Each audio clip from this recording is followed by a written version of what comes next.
ये जमी ये आसमां, हाँ ये जमी ये आसमां, हमारा कल हमारा आज, हमारा कल हमारा आज, बुलंद भारत की बुलंद तस्वीर, हमारा बजाज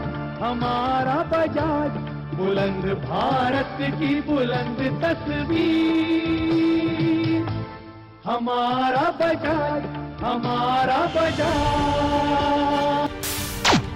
हमारा बजाज। यह ऐड और चेतक स्कूटर एक समय हर एक मिडिल क्लास फैमिली की पहली पसंद हुआ करती थी, लेकिन समय के साथ सब कुछ बदल जाता है। चेतक स्कूटर का समय भले ही चला गया हो, पर बजाज आज भी हर भारतीय की पहली पसंद है। चलिए शुरू करते हैं चेतक स्कूटर से पल्सर बाइक तक पहुंचने की कहानी। 1965 का दौर था जब एक बंदे ने बजाज कंपनी में कदम रखा और देखते ही देखते कंपनी को 72 मिलियन से 46 बिलियन की कंपनी बना दिया। जी हाँ, मैं बात कर रहा हूँ राहुल बजाज के बारे में। इनका जन्म तो एक अमीर घराने में हुआ, पर कहते हैं ना कि समय और दिमाग का सही इस्तेमाल किया जाए तो किसी की भी ज़िंदगी बदल सकती है। राहुल बजाज ने सिर्फ एक यूनिक आइडिया से बजाज ऑटो कंपनी को देश की सबसे बड़ी कंपनी बनाकर खड़ा कर दिया।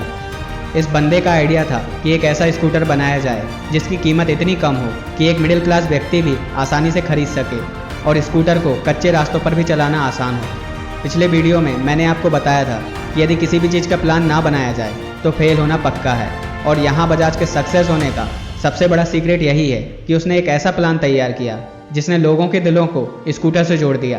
पहला तो स्कूटर का नाम रखा चेतक, जो महाराणा प्रताप के घोड़े के नाम पर था, और दूसरा सबसे बड़ा टर्निंग पॉइंट यह ऐड, जो लोगों के दिलों में कुछ इस तरह बस गया कि चेतक स्कूटर खरीदना हर व्यक्ति का सपना बन गया।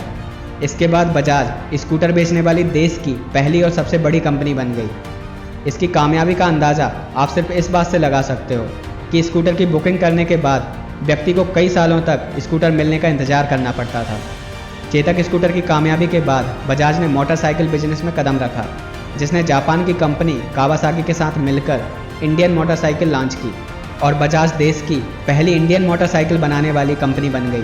बजाज ऑटो कंपनी लगातार कामयाबी की ऊंचाइयों को छूती गई।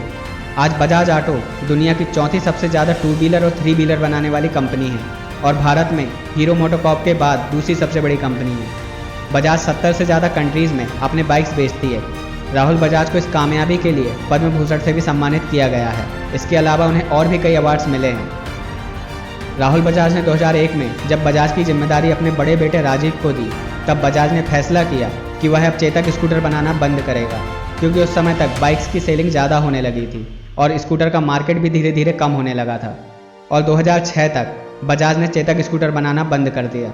बदलते समय के साथ राजीव बजाज ने पल्सर बाइक लॉन्च की, जिसे पसंद करने में लोगों को बहुत टाइम लगा, क्योंकि पल्सर बाइक दूसरे बाइक जैसी ही थी, उसमें कुछ नया नहीं था।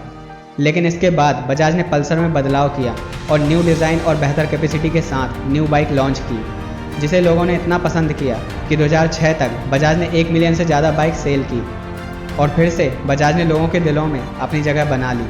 आज बजाज ग्रुप में बजाज फिनवर्स, बजाज ऑटो जैसी कई मल्टी कंपनीज़ हैं, और बजाज ने चेतक स्कूटर को इलेक्ट्रिक वर्जन में लॉन्च किया है, जिसे लोगों द्वारा बहुत पसंद किया जा रहा है।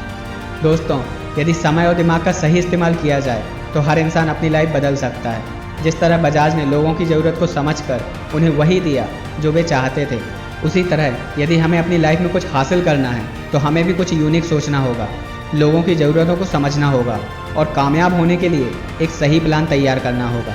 तभी कामयाबी तुम्हारे कदमों में होगी।